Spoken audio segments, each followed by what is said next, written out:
Ma'syaral muslimin, sungguhnya Al-Imam Muslim telah meriwayatkan dalam sahihnya dari sahabat Abu Hurairah radhiyallahu taala anhu dari Nabi sallallahu alaihi wasallam bahwasanya Rasulullah sallallahu alaihi wasallam bersabda, "Innallaha thayyibun la yaqbalu illa thayyiban." Sungguhnya Allah Maha baik dan Allah tidak menerima dari hambanya kecuali yang baik pula. Wa innallaha amara al-mu'minin bima amara bihil mursalin. Dan sungguhnya Allah Subhanahu wa taala telah memerintahkan kepada kaum mukminin dengan apa yang Allah perintahkan kepada para rasul. Faqala ta'ala ya ayyuhar rusulu kulu minat thayyibati wa'malu shalihan. Maka Allah berkata, wahai para rasul sekalian, makanlah dari perkara-perkara yang baik dan beramal saleh.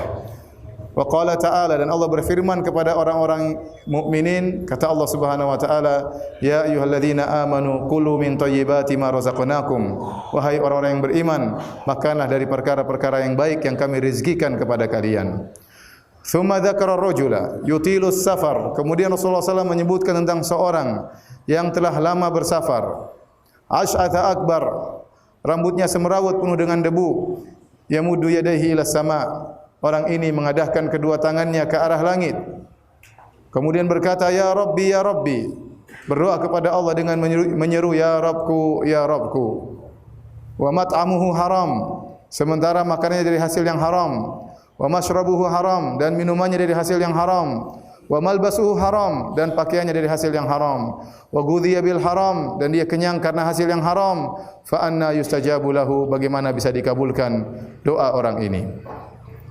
Hadirin yang dirahmati oleh Allah Subhanahu wa taala. Sungguhnya hadis ini menjelaskan tentang keterkaitan pengkabulan doa dengan apa yang kita makan. Oleh karena dalam hadis ini Rasulullah SAW menyebutkan tentang seorang yang dia berdoa dan dia telah melakukan banyak adab doa agar diterima oleh Allah Subhanahu wa taala. Yang seandainya dia tidak memakan makan yang haram, tidak minum dari hasil yang haram, tidak berpakaian dari hasil yang haram, sudah dipastikan doanya akan dikabulkan oleh Allah Subhanahu wa taala. Rasulullah SAW menyebutkan tentang orang ini, terpenuhi padanya sekitar 6 sebab dikabulkannya doa. Yang pertama, orang ini adalah musafir. Kata Rasulullah SAW, rajul yutilus safar, sudah lama bersafar. Dan seorang yang bersafar, doanya dikabulkan oleh Allah Subhanahu wa taala. Nabi SAW bersabda, "Thalathu da'awatin yustajabna la syakka fihinna." 3 doa yang dikabulkan dengan pasti tidak diragukan dalam hal ini. Da'watul mazlum, doanya orang yang dizalimi. Da'watul musafir, doanya orang yang bersafar.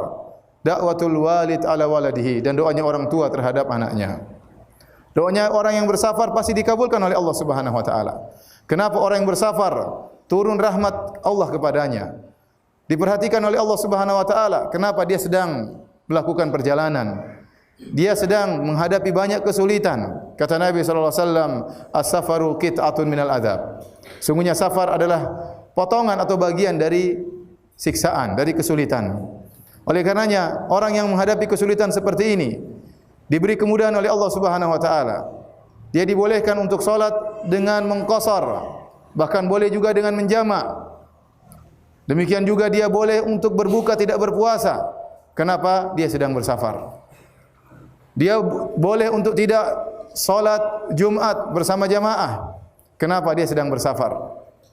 Bahkan di antara rahmat Allah Subhanahu wa taala kepadanya, Allah mengabulkan doanya tatkala dia berdoa. Terlebih lagi orang ini yutilus safar, sudah lama bersafar. Semakin dia lama bersafar, maka semakin dia mengalami banyak kesulitan. Dia jauh dari keluarganya, jauh dari kampung halamannya, jauh dari istrinya, jauh dari anaknya. Maka Allah memberikan rahmat dengan memudahkan dikabulkan doanya. Ini sebab yang pertama yang seharusnya membuat orang ini dikabulkan doanya oleh Allah Subhanahu wa taala, dia seorang musafir. Sebab yang kedua, orang ini kondisinya jauh dari kesombongan. Dan orang yang tatkala berdoa kepada Allah jauh dari kesombongan, maka akan mudah dikabulkan doanya oleh Allah Subhanahu wa taala.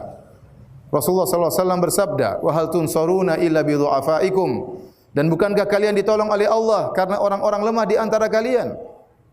Bi ikhlasihim wa du'aim, karena keikhlasan mereka dan karena doa mereka. Orang ini kata Nabi sallallahu alaihi wasallam, "Ash'atha akbar." Rambutnya semerawut, penuh dengan debu.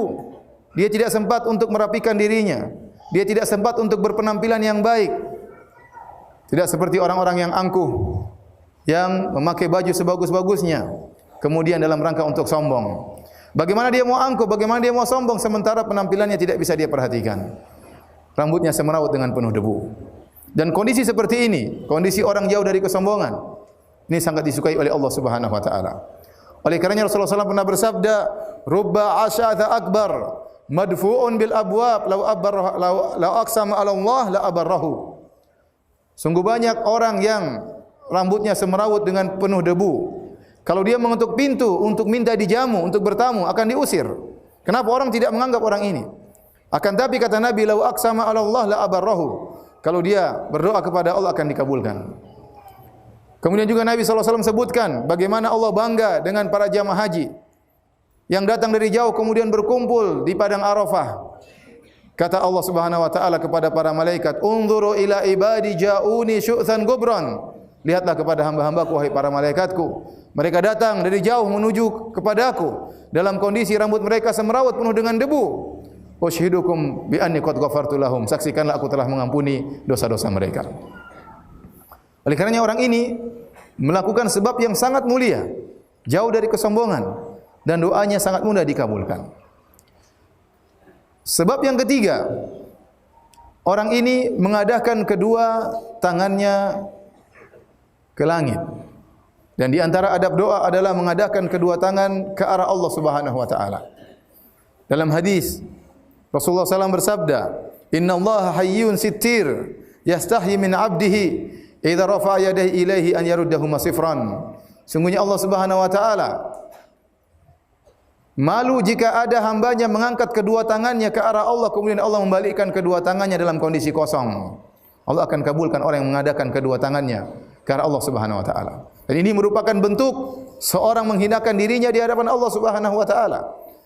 Dia bergaya seperti, berlagak seperti orang yang sedang mengemis. Dan dia sedang mengemis kepada Rabbul Alamin. Minta kepada Allah Subhanahu wa taala. Oleh karenanya Nabi sallallahu alaihi wasallam dalam doa-doa beliau mengangkat kedua tangan. Tatkala Nabi sallallahu alaihi wasallam di padang Arafah, beliau berwukuf di atas unta beliau di bawah terik matahari. Kemudian beliau mengangkat kedua tangannya minta kepada Allah Subhanahu wa taala. Terus meminta kepada Allah Subhanahu wa taala. Dalam waktu yang panjang tangan beliau tetap terangkat meminta kepada Allah Subhanahu wa taala. Dari ibadah zuhur sampai menjelang maghrib, beliau terus berdoa kepada Allah Subhanahu wa taala. Dan Rasulullah SAW terkadang mengangkat kedua tangannya sampai terlihat putih ketiak beliau sallallahu alaihi wasallam. Di antara sebab yang dilakukan oleh orang ini sehingga memudahkan dikabulkan doanya, orang ini bertawassul dengan rububiyah Allah Subhanahu wa taala. Dia mengatakan dalam doanya, "Ya Rabbi, ya Rabbi, ya Rabbku, ya Rabbku." Dan terkabulkannya doa berkaitan dengan sifat rububiyah Allah Subhanahu wa taala. Sebagaimana di antara rububiyah Allah Subhanahu wa taala, Allah yang menghidupkan, Allah yang mematikan, Allah yang memberikan umur yang panjang, Allah yang memberikan rezeki, Allah yang menghilangkan penyakit. Ini semua berkaitan dengan rububiyah Allah Subhanahu wa taala. Maka dia bertawassul dengan sifat rububiyah, dia berkata, "Ya Rabbku, ya Rabbku." Dan terlalu banyak doa-doa dalam Al-Qur'an, doa-doa yang dipanjatkan oleh para anbiya, para nabi. Mereka bertawassul dengan membuka doa mereka dengan Rabbana atau Rabbi. Dan orang ini telah bertawassul dengan sifat rububiyah Allah Subhanahu wa taala. Di antara sebab doanya dikabulkan, orang ini mengulang-ulangi doanya. Dan di antara sunnah Nabi SAW tatkala berdoa, Rasulullah SAW mengulangi doanya sampai 3 kali. Sebagaimana dalam hadis Ibnu Mas'ud radhiyallahu taala anhu, beliau berkata, "Kana Nabi SAW idza da'a thalathan." Adalah Nabi SAW kalau berdoa, maka beliau mengulangi doanya sebanyak 3 kali. Kemudian di antara sebab yang dilakukan oleh orang ini melakukan ilhah, itu merengek-rengek minta kepada Allah Subhanahu wa taala, tadarru', merendah di hadapan Allah Subhanahu wa taala. Sehingga dia mengulang-ulangi doanya, "Ya Rabbku, ya Rabbku, ya Rabbi, ya Rabbi."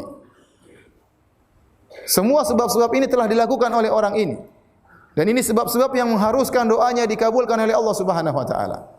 Apalagi sebagian ulama seperti Ibnu Daqiq al-Aid mengatakan orang ini sedang bersafar dalam rangka bertakwa kepada Allah Subhanahu wa taala. Entah safar karena umrah, entah safar karena berhaji, entah safar karena menyambung silaturahim, ya. Safarnya karena ketakwaan dan dia telah melakukan sebab-sebab dikabulkannya doa, akan tapi doanya tidak dikabulkan. Sebabnya apa? Kata Nabi sallallahu alaihi wasallam, "Wa mat'amuhu haram." dia makan dari hasil yang haram. Wa mashrabuhu haram, dia minum dari hasil yang haram. Wa malbasuhu haram, pakaiannya dari hasil yang haram. Wa ghudhiya bil haram, dan dia kenyang karena hasil yang haram. Fa anna yustajabu lahu, bagaimana bisa dikabulkan doa dari orang yang seperti ini.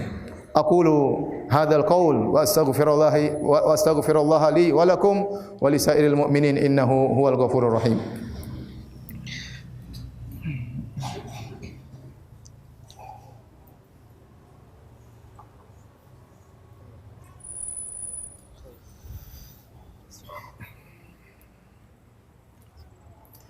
Alhamdulillahi ala ihsanih wa syukru lahu ala taufiqihi wa amtinanih wa asyhadu an la ilaha illallah wahdahu la syarika lahu ta'ziman li sya'nih wa asyhadu anna Muhammadan abduhu wa rasuluhu da'ila ridwanih. Allahumma salli alaihi wa ala alihi wa ashabihi wa ikhwanih. Hadirin salat Jumat yang dirahmati oleh Allah Subhanahu wa taala. Di sana ada adab-adab doa yang lain yang hendaknya kita perhatikan tatkala kita bermunajat dan mohon kepada Allah Subhanahu wa taala. Yang pertama, seorang tatkala berdoa hendaknya konsentrasi, benar-benar minta kepada Allah Subhanahu wa taala. Jangan sampai hatinya lalai. Hendaknya dia tahu apa yang dia ucapkan. Hendaknya dia tahu apa yang dia mohonkan kepada Rabb-Nya.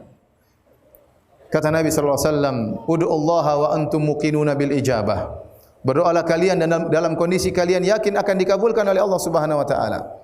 Fa innallaha la yastajibu du'aan min qalbin ghafilin lahin. Sungguhnya Allah tidak akan mengabulkan doa dari hamba yang hatinya lalai. Maka seorang tatkala berdoa konsentrasi, benar-benar paham apa yang dia minta kepada Allah Subhanahu wa taala. Kemudian di antara adab doa telah kita isyaratkan dalam hadis tadi, yaitu yakin bahwasanya Allah mudah mengabulkan. Tidak ada yang sulit bagi Allah Subhanahu wa taala. Jika kita telah memenuhi syarat-syarat dikabulkannya doa, kemudian kita telah melakukan adab-adab berdoa, maka doa kita pasti dikabulkan. Jangan seorang berkata saya berdoa siapa tahu dikabulkan, jangan. Tapi seorang hendaknya husnudzon kepada Allah Subhanahu wa taala. Kata Nabi sallallahu alaihi wasallam bahwasanya Allah berkata, "Ana inda dhanni 'abdi bi." Sungguhnya aku tergantung persangkaan hambaku kepadaku.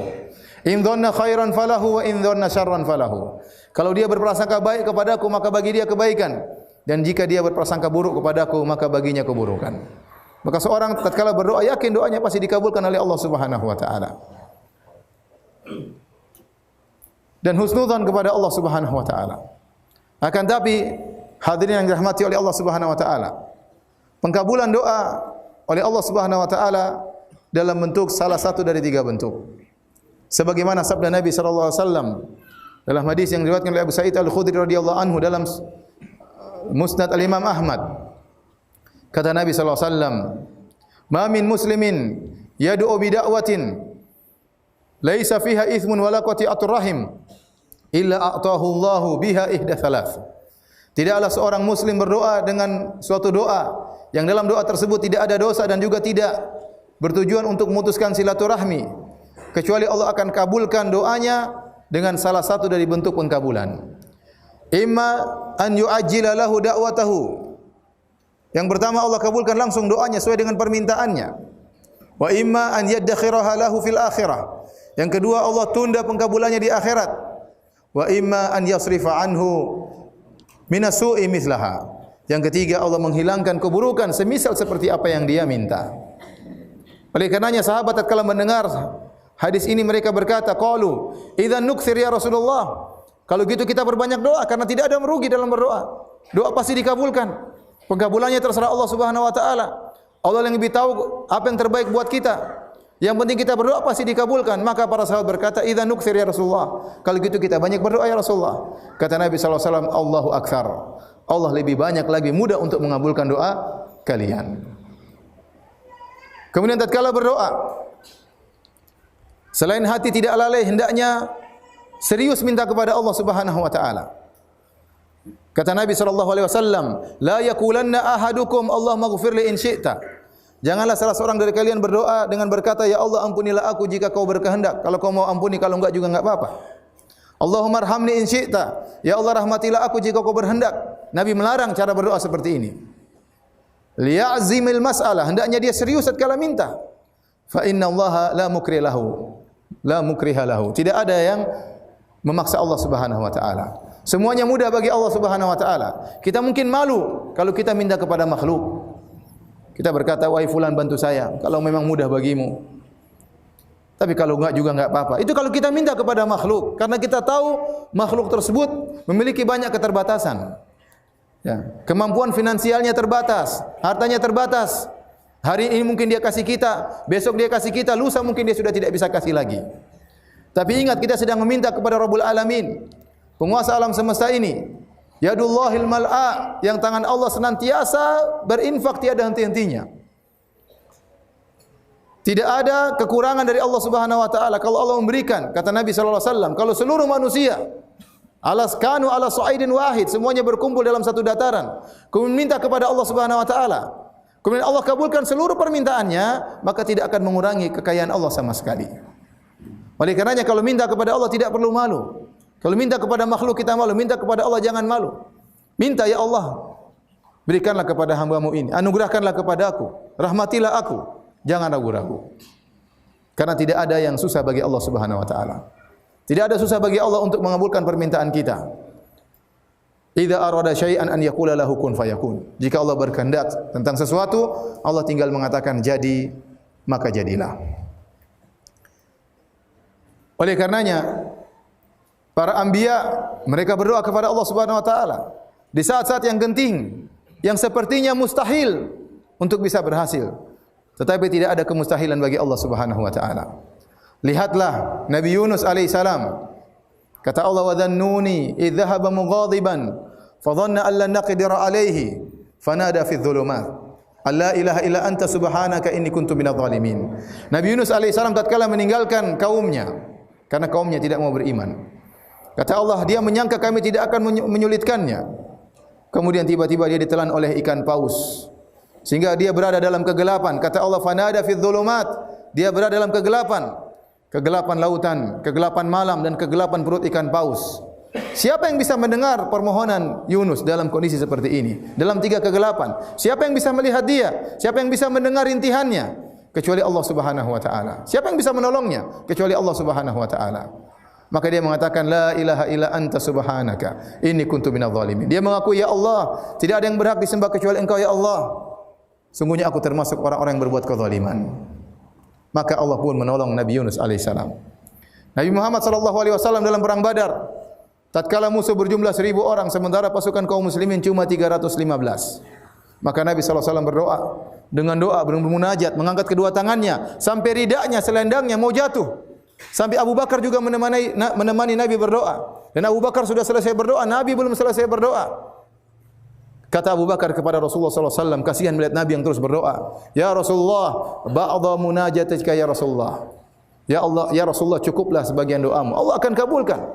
Kata Rasulullah sallallahu alaihi wasallam, Allahumma anjiz wa'dak. Ya Allah, kabulkanlah janjimu ya Allah. Allahumma in tahlik hadhil isabah falan tu'bad. Ya Allah, kalau kami binasa Engkau tidak akan disembah. Maka Allah kabulkan doa Nabi sallallahu alaihi wasallam dalam firman-Nya, "Idz tastaghitsuna rabbakum fastajaba lakum anni mumuddukum bi alfin minal malaikati murdifin." Tatkala kalian beristighatsah minta kepada Allah Subhanahu wa taala, maka Allah mengabulkan permohonan kalian. Kata Allah, aku utus bagi kalian 1000 malaikat yang datang turun menurun. Hadirin hadirat yang dirahmati oleh Allah Subhanahu wa taala. Nabi Ayyub alaihissalam tatkala terkena penyakit, maka dia berdoa kepada Allah. Wa Ayyuba idz nada rabbahu anni masani ad-dhurr wa anta arhamur rahimin.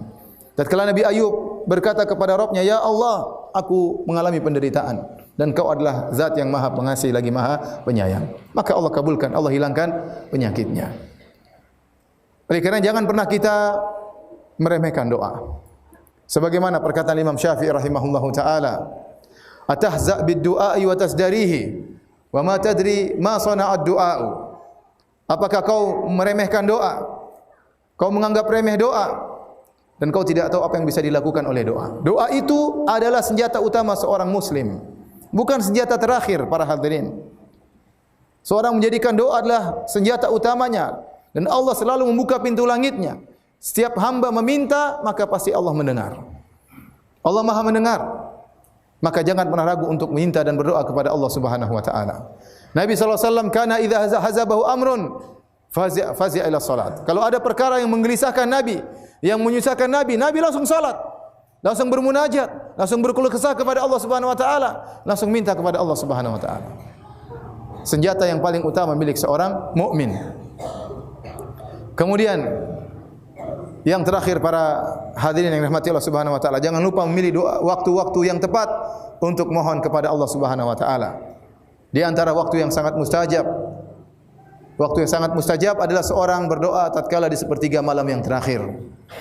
Kata Nabi sallallahu alaihi wasallam dalam hadis yang mutawatir, "Yanzilu Rabbuna tabaraka wa ta'ala hina yabqa thuluthul akhir minal lail." Sungguhnya Rabb kita turun di langit dunia tatkala tinggal sepertiga malam yang terakhir. Kemudian Allah berkata, "Hal min sa'ilin fa'utiya su'lah, hal min da'in fa astajiba lahu, hal min mustaghfirin fa aghfira lahu." Apakah ada di antara hambaku yang berdoa akan aku kabulkan doanya? Apakah ada di antara hambaku yang mohon akan aku kabulkan permohonannya? Apakah ada di antara hambaku yang mohon ampun maka aku akan ampuni dosa-dosanya? Bayangkan bagaimana luasnya rahmat Allah Subhanahu wa taala. Kita tidak heran kalau ada orang miskin berjalan jauh untuk mencari orang kaya minta bantuan.